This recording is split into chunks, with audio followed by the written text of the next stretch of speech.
Greyhound Lines, founded in 1914, is an intercity bus carrier that serves over 3,800 destinations across North America. Today we are at Greyhound's Dallas headquarters to interview Todd Koch, VP of Strategy, Marketing, and Customer Engagement. Well, welcome, Todd. Thank you. Thank you for having me. So the first question I have to ask you is, was Greyhound named after the Greyhound dog? No, it's not. We think it's one of our operators saw the Greyhound bus driving by a storefront, and the way the glass distorted the bus, it made it look like a sleek Greyhound running down the street, and that's kind of what stuck. So who are Greyhound's customers now? We've seen everybody, and we serve everybody. We have a pretty wide age band of people. We skew more heavily to younger college students and young professionals visiting friends and relatives. It's people commuting, and then a large group of our customers are people that are just there to explore the United States and get out there and look out our huge windows at the countryside as it passes by. Something you don't get when you're sitting in an airplane. Oh, that's so true. That's so true. And so how do your customers currently book their trips? So most of our customers today book online with us. They can still walk into a terminal and buy directly at a terminal. And that's been a big shift for us over the past 5 years. We were about 30% online 5 years ago and about 70% what we call walk-up. And today we're about 70% online and 30% walk-up. So there's really been a digital shift. Absolutely, absolutely. How have you modernized your buses to keep up with that? So we have invested heavily in our fleet over the last 5 to 10 years. We've brought in a host of amenities that really make the customer experience on board much better. We have Wi-Fi across 100% of our fleet now. We have leather seats and power plugs at every seat. We've taken rows of seats out of the buses so that our customers have more room and more comfort. And then on top of that, a whole host of safety features that are on our bus that make them really the safest thing on the road. Can you give us an example of your customer engagement strategy? Our main strategy is to make travel as frictionless as possible for customers. We want to take all of those pieces of travel that people hate.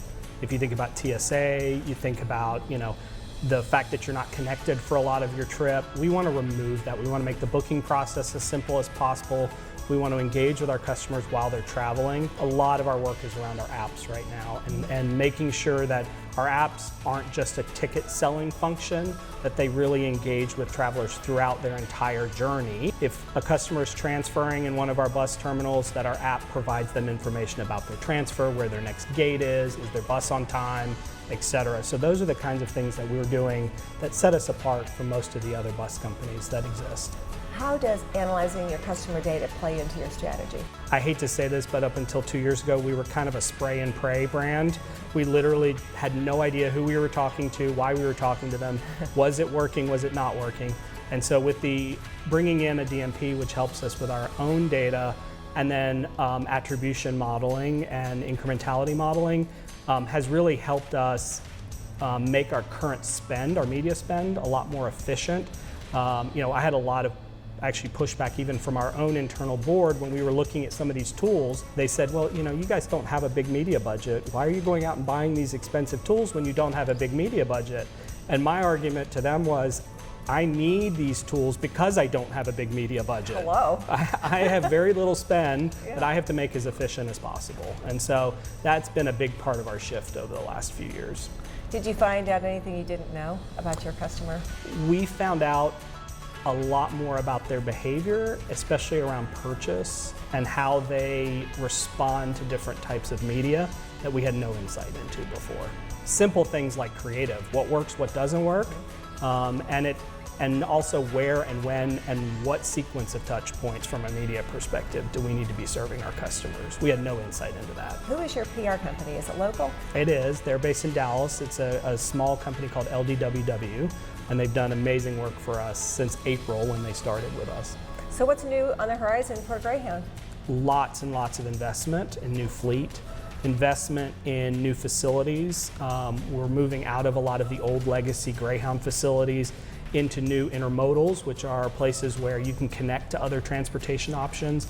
Really, nice, beautiful buildings that are well lit and just very comfortable to be in. New onboard amenities like movies and TV and Wi-Fi, and just a really, really comfortable experience. A modern experience that you wouldn't expect from a 105-year-old brand. That's wonderful. Well, congratulations on bringing that digital transformation into Greyhound. Yeah, and thank you. Thanks for the interview. Yeah, thank you so much for having me.